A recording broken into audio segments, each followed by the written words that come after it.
If you're the best place to work, you can attract the best people by ensuring that everybody that's part of this organization is clear on why we do things and how we do things. I'm able to step back and let the fantastic people that we hire do the fantastic things that they do. Make sure that the fantastic people that you hire are doing fantastic things and not simple things that can be done by automation. You're listening to Landscape Business Growth Lab podcast. I'm your host, Ron McCabe, founder of Everbearing Services. On this podcast, I uncover the landscaping and outdoor living industry's best kept secrets. You'll hear exclusive interviews with industry innovators, discover cutting edge strategies from the fastest growing businesses in the green space. We're also going to explore game-changing technologies that are at the tip of the shears. This is where seasoned landscapers and those who are just breaking ground in the industry grow together. Let's roll out the green carpet. Thanks for listening. Today, I'm joined by Chad Knight, a remarkable entrepreneur who has transferred a small backflow testing company into a thriving tech-forward irrigation business. The Chutes backflow will triple its revenues by the end of year 2. What makes Chad's story particularly compelling is that he came from completely outside the green industry. As the former COO of Earth Cruiser Overland Vehicles, a high-end expedition vehicle manufacturer in Bend, Oregon, in today's conversation, we'll explore how Chad focused on company values and philosophy while leveraging his operational skills and technology to create a competitive advantage. Chad, tell us about your background. Thanks, Ron. Appreciate that. I'm a Navy veteran, and I've got an engineering degree from Oregon State University. As you mentioned, I was with Earth Cruiser Overland Vehicles for about 10 years before this, and so my background is in manufacturing. In that role, I did a lot of there's a lot of leadership, which was wonderful, but not a lot of engineering. And after a number of years of not being able to work in design or development, I kind of decided that was something I wanted to go back to. And my degree is in energy systems engineering, and so living in the high desert, water and water as a resource is something that continued to kind of float through my mind. And so through a number of different things, this company kind of came into my sphere and was for sale. And the previous owners had a very high standard of quality and customer care, which was something that I had gotten used to with Earth Cruiser. It's something that was very important to me in any endeavor that I took on. And so it was just a good fit. And so all of those the things kind of aligned, and I ended up transitioning into being the owner of a small irrigation company. Yeah, so that's kind of that's the short of it.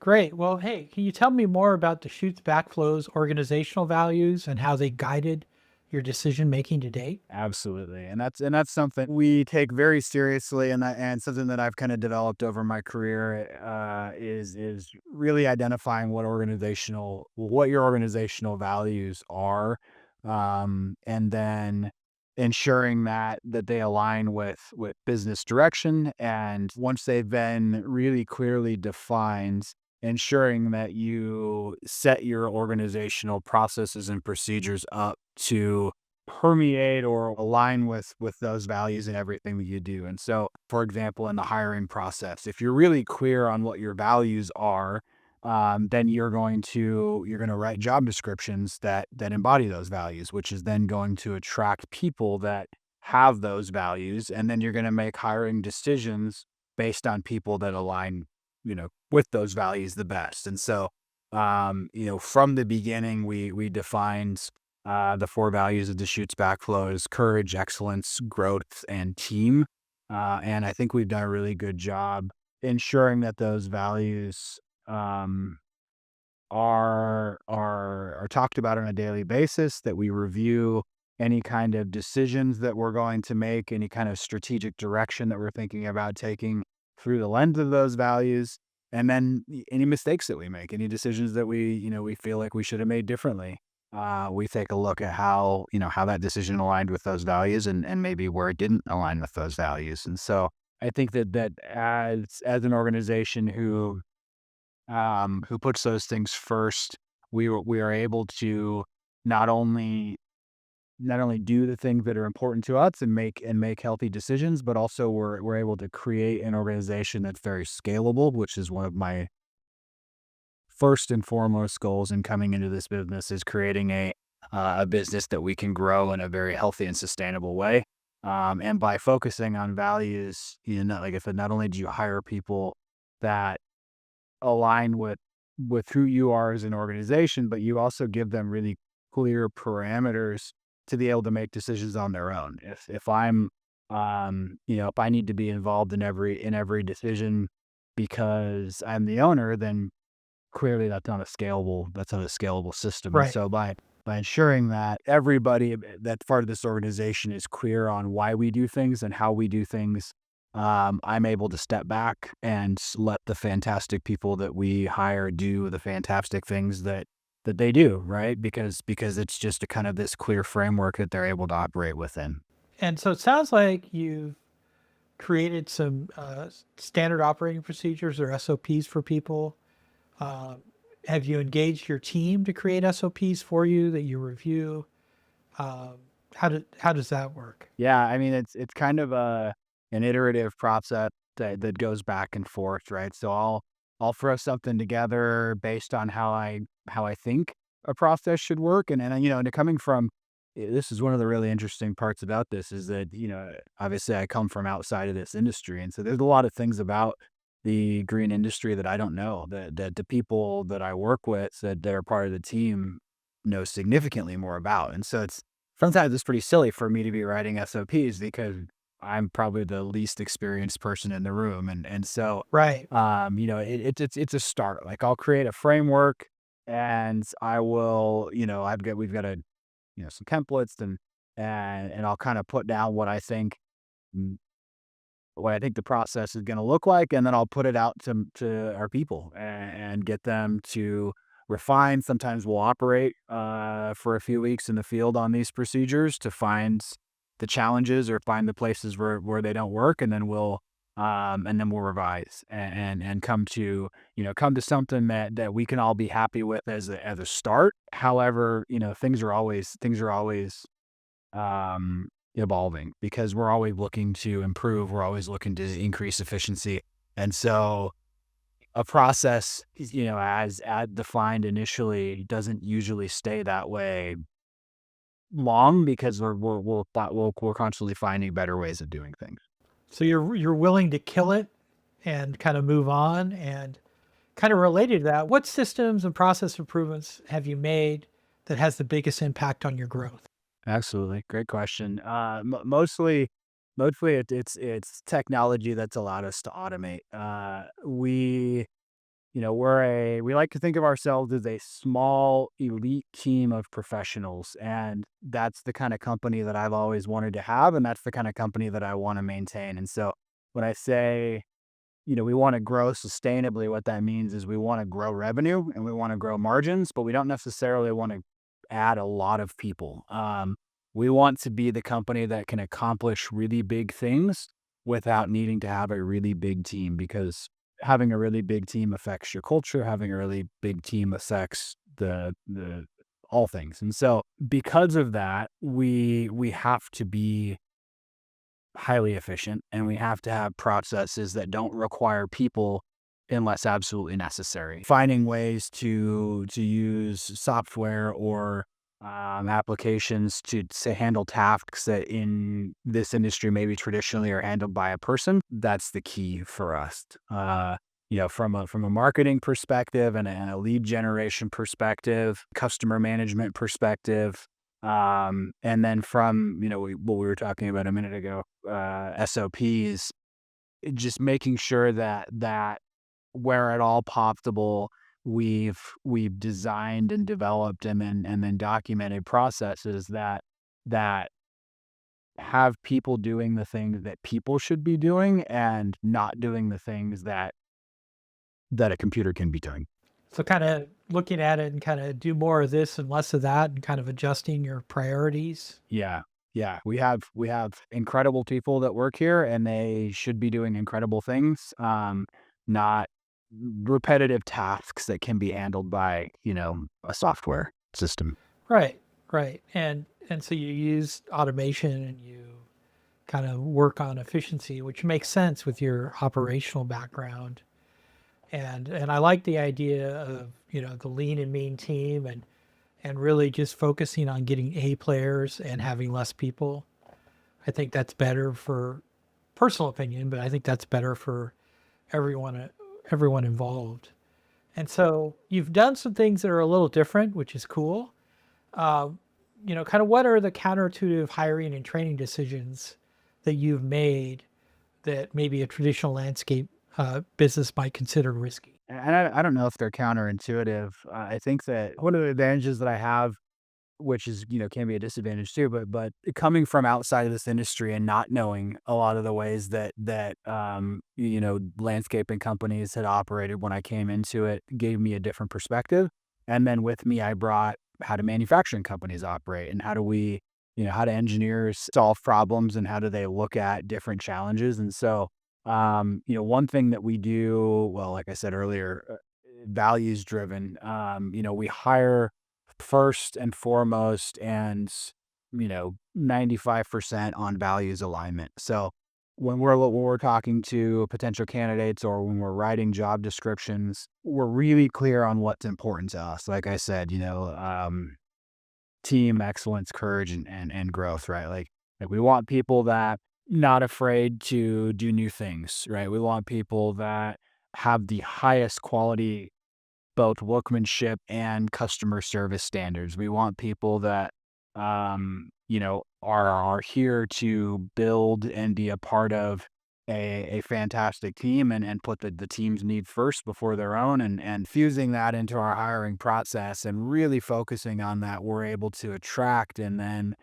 hire people that match those values, which then can, creates and continues to allow us to build this highly elite team, a really, really positive thing as well. In addition to hiring based on values, we also put a lot of time in training and development because we have a premium product. That's something that's always been really important to me.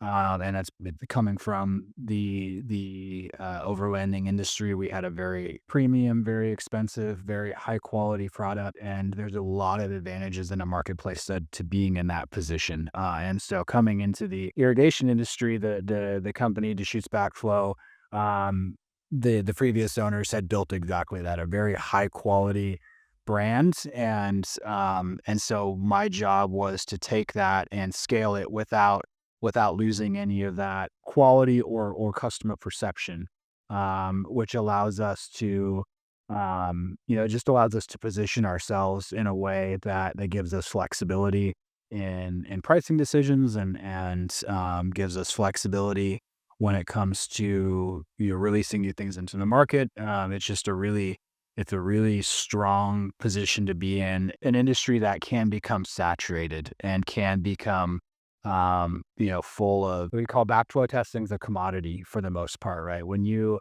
when you get a letter from the city that says that you need to have a backflow test, most of the time you don't really care who does the test as long as it gets done. And so it's hard to differentiate yourself in that market. And the way that we do that is by having very high quality people that do a very high quality job and focus on very high quality customer service so that once we have you as a customer, you have no reason to ever go look anywhere else. And that very high quality products transcends price a lot of times, right? Because and we're definitely not the most expensive in the market either, and that's not our intention, but we're not the cheapest and we won't ever be.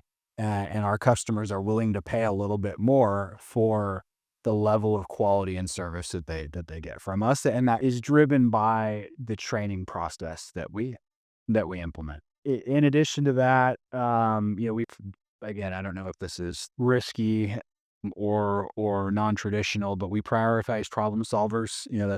That's part of our values. Critical thinking and attitude over experience every time, which then goes back to the training process, right? If we hire people that align with our values, that have the right attitude, that are in this for the same reasons we are, also the level of experience that creates that high quality product. And so you have to invest the time and money into training.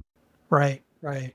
Well, it seems like you do a really good job of creating guidelines with them and having them as part of the process. And then, kind of once you create the process, replicating it throughout your organization. And it sounds to me like also you give them good guidelines as far as the decisions they can make on their own and kind of when to do that. I think so. And I think again, and I'll probably say this over and over. It goes back to the clear definition of values, because if we're aligned there, there's not a lot of limitations on the decisions that I'm willing to pass on. Once the training and the experience is there where they have the tools to make those decisions, that's the goal. The goal is that I don't need to be here. The goal is that this organization can grow and thrive, and quality and customer care can improve, um, because we've hired people that's just as important to, if not more important to, than it is to me, Right, right? I mean, you're always right, looking to replace yourself with people that are better than you are. So, right. by clearly defining that, we're able to do that on a daily basis. That's great. That's great. Um, I guess, and we really haven't talked about it, but again, you've got your own unique spin on things. How does your deep green technology divisions challenge the irrigation industry's assumptions about water conservation and smart technology? Yeah, absolutely. And that kind of goes back to the reason that I got into this business in the first place. It was looking to get back into design and development, having a passion for water and water conservation, and feeling like we could probably figure out ways to do things a bit differently. Our deep green technology division is focused on using technology as well as refined processes to reduce the amount of water that we use as a community, which is critically important because I have a 10-year-old daughter, and if she's going to have a similar lifestyle to what I have here in the high desert, we have to change the way that we do things. Using tried and true irrigation practices that create high quality systems, but interweaving those with proven technologies that allow systems to perform at a significantly higher level is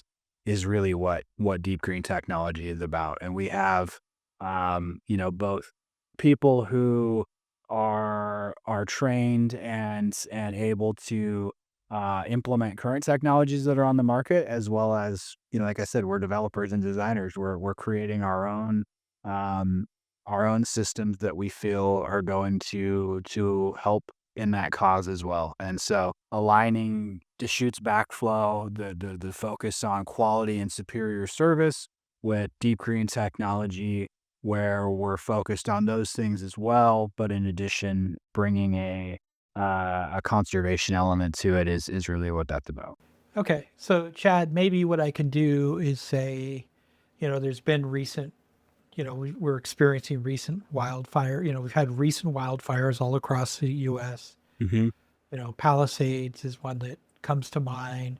I know Bend has had Hmm. uh, issues as well. Irrigation technology, how does it kind of create a buffer Hmm. for fires? Like what's, Yep. I know in Yep. Bend they call it the Firewise approach. Yep. Can you Yep. talk a little bit about that?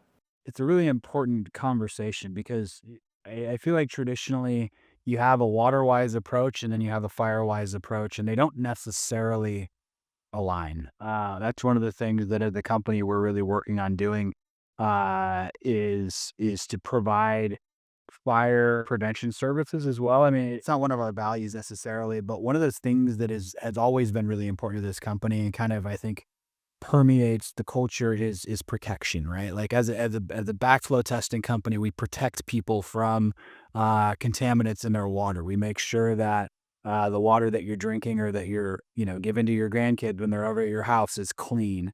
And so it makes sense that if we're protecting our communities in that way, that we can also protect our communities by making sure that your brush is cleaned up and your house is as firewise as possible. Um, in addition to that, and what we really feel where we can really make a difference is the irrigation piece. And through deep irrigation, one of the important things that we're able to do is give people an option to irrigate turf areas using significantly less water.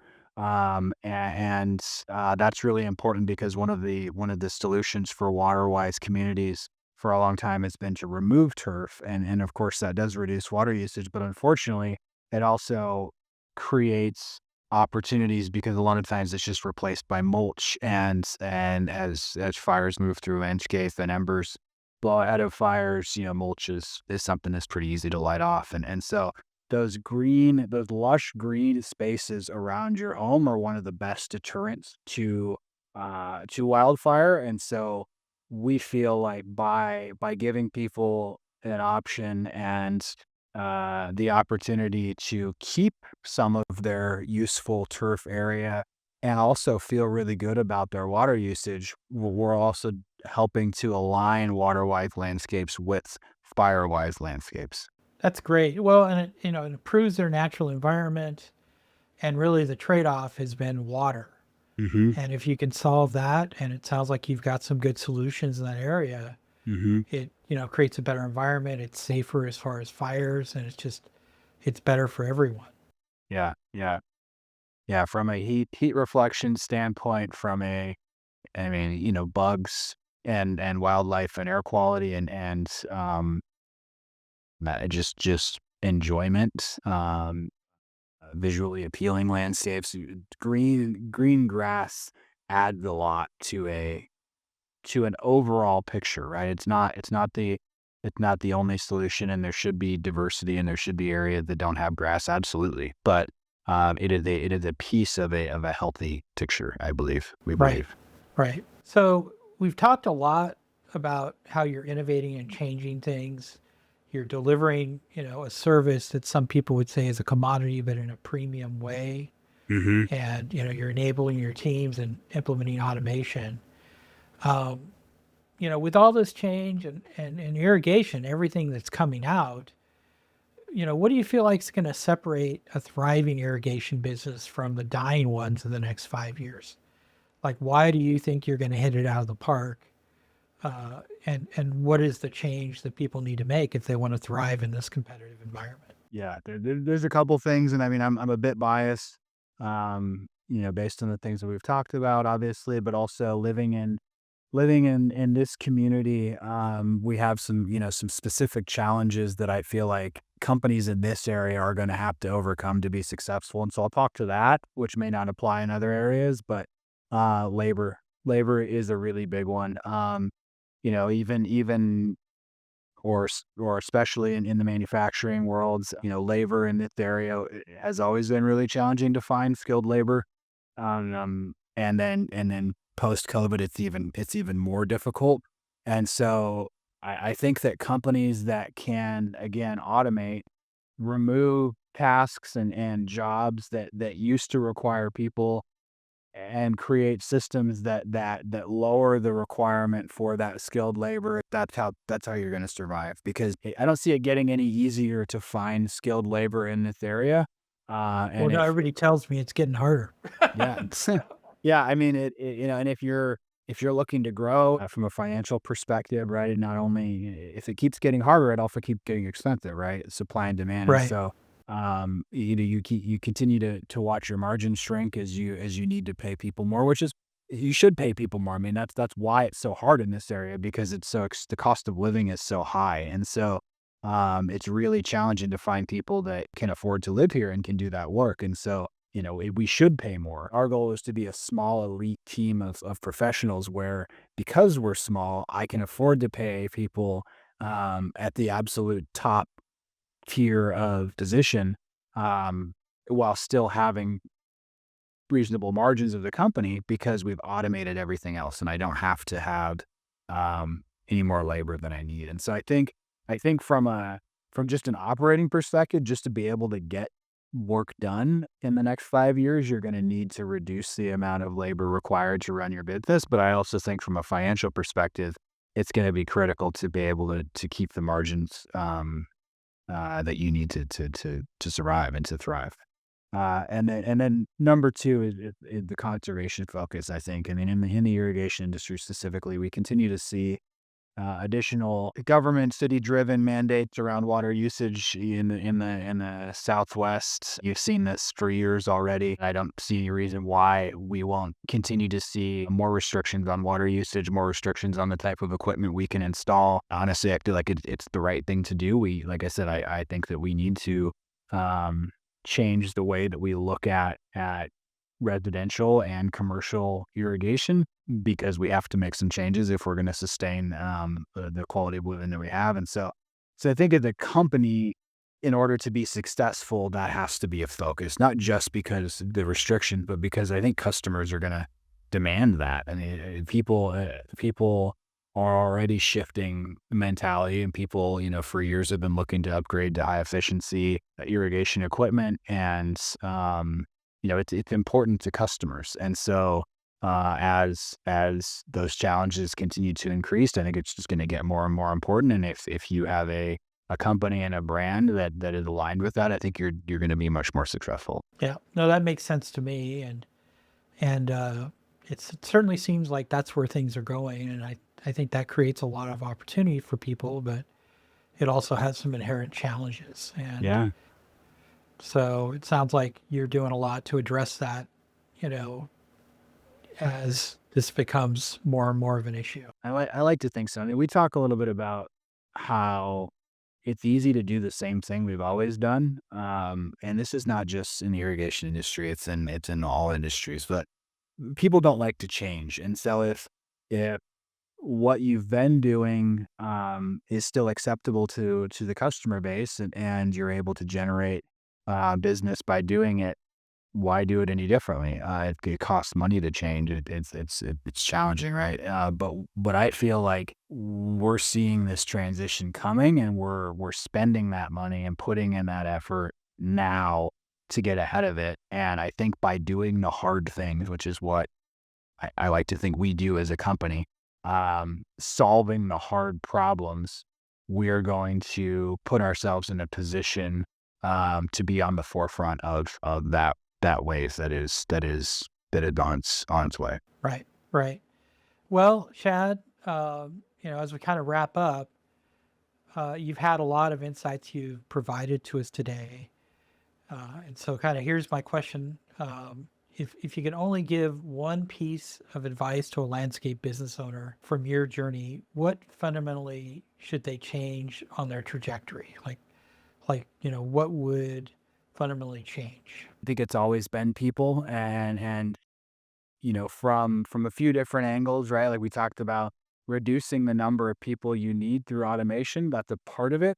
But the most important part is to just be the best place to work. I think coming into this, that was outside of everything else, that has been and will continue to be our goal. Because one, I want to be a part of the best place to work, but also two, if you're the best place to work, you can attract the best people.